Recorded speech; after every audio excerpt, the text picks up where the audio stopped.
শিয়ালটা খুব বুদ্ধিমান ছিল।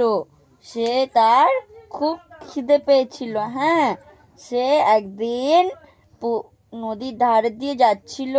সেখানে কুমির ও তার অনেকগুলি বাচ্চা খেলা করছিল। হ্যাঁ, তো শিয়ালের মা, শিয়াল না, কুমিরের মা তাদের বাচ্চাদের শিয়ালের কাছে পড়ার জন্য দিয়েছিল, তাই না?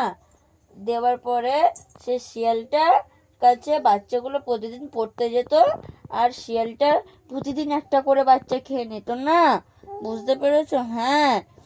আর তার মা যখন বাচ্চাদেরকে দেখতে আসতো, বাচ্চাদেরকে বাচ্চাদের বারবার দেখাতো, তাই না?